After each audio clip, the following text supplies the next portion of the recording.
नमस्कार आदाब दोस्तों, मैं आप दो का दोस्त मोनू। आज मेरी कहानी का शीर्षक है गरीब। पुराने साधारण कपड़े पहने एक महिला ने एक फैंसी रेस्तरां में प्रवेश किया। सभी ग्राहक जो पहले से वहां बैठे थे उसे तिरस्कार भरे दृष्टि से देखते हैं। वह महिला फटी पुरानी ड्रेस पहने हुए थी और देखने में गरीब लग रहे। परिचारिका तुरंत उसके पास दौड़ी। उसने यहाँ तक कि अपनी घृणा को छिपाने की कोशिश भी नहीं की। वो बोली, मैडम, आप शायद गलत जगह चली आई हैं। वह बस इतना चाहती थी कि जल्दी से इस बिन बुलाए मेहमान से छुटकारा मिल जाए। महिला ने घबराते हुए उसकी ओर देखा और पूछा कि क्या यह ताज भोजनालय है? डाइनिंग हॉल में मौजूद लोग कानाफूसी करने लगे और उनमें से कुछ ठहाके लगा के हंसने लगे। परिचारिका ने दयनीय दृष्टि से महिला की ओर देखा और बोली, आप सही कह रही हो, यह है तो, पर आप क्या चाहती हो मैडम? तुरंत व्यवस्थापक को बुलाओ। असंतुष्ट ग्राहकों में से एक चिल्लाया, मैंने यहाँ पहले से एक टेबल इसलिए नहीं बुक करवाई है कि कोई भिखारी मुझे खाते हुए देखे। महिला ने अपना सिर नीचे कर लिया और धीरे से बोली, मैं तुम्हारा ज्यादा समय नहीं लूंगी बेटा, मेरा केवल एक अनुरोध है कि आप इस तरफ आइए।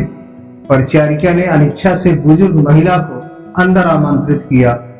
वो बस किसी तरह उसे बाकी ग्राहकों की नजरों से दूर ले जाना चाहती थी। अगर मैं तुम्हारी जगह होती तो मैं सिक्योरिटी को बुलाकर उसे बाहर का रास्ता दिखाती। आपने देखा कि कैसे उससे बदबू आ रही है, वह एक बुरा सपना है। ये सब बोलकर वहां बैठे लोगों ने अपनी भावनाओं को बिल्कुल छुपाया नहीं।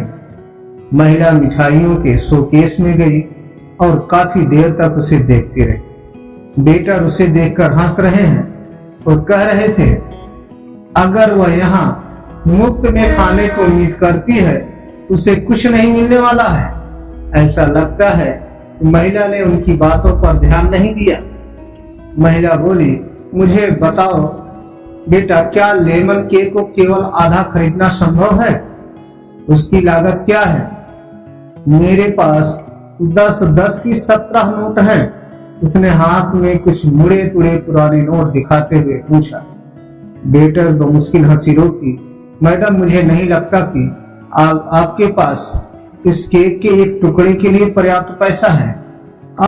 केवल केक नहीं बल्कि हमारे महाराज शेफ द्वारा किया गया कला का काम है। इसके अलावा हम इसे आधे में नहीं बेचते हैं। महिला शर्मसार हो गई। उसे ऐसा लगा कि उसके अंदर कुछ टूट गया हो। धीरे धीरे वह निराश कदमों से चलते हुए बाहर निकलने लगी। अचानक उसे रेस्तरां के कोने में अपनी पत्नी के बगल में बैठे सैन्य वर्दी पहने एक व्यक्ति ने बुलाया, मैडम, कृपया यहाँ आओ।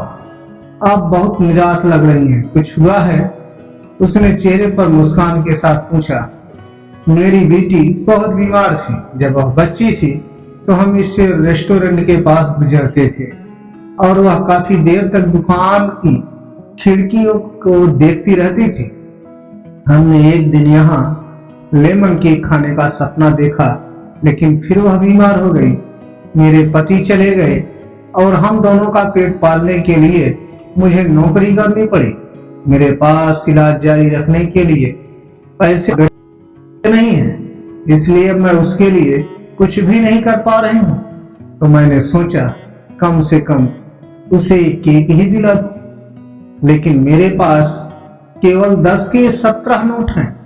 इतना कहते हुए उसकी आंखों से आंसू बह निकले। बिना किसी हिचकिचाहट के उस फौजी ने वेटर को बुलाया और उसे अपने खर्च पर महिला के लिए एक पूरा लेमन केक पैक करने को कहा।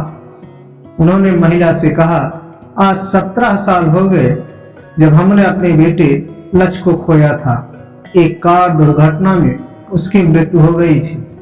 मैं और मेरी पत्नी कुछ नहीं कर पाए। हालांकि वह एक डॉक्टर है। आपके पास में 17 नोट हैं और मेरा बेटा 17 साल का था। ये ऊपर वाले का इशारा नहीं है तो क्या है?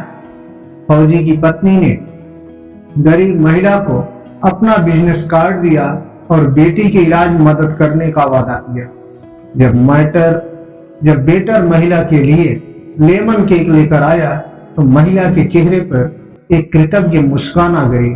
उसने फौजी और उसकी पत्नी को धन्यवाद दिया तो वहां से चली गई। इस घटना के बाद रेस्टोरेंट में सब खामोश थे।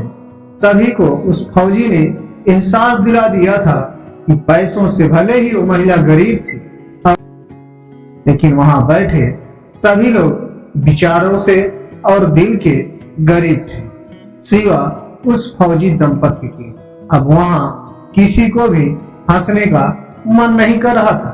राधे राधे दोस्तों, हमारी ये कहानी आपको कैसी लगी कृपया हमारे चैनल स्टोरी टेल के कमेंट बॉक्स में अवश्य बताएं और हमारे चैनल स्टोरी टेल को अधिक से अधिक लाइक शेयर करें। धन्यवाद।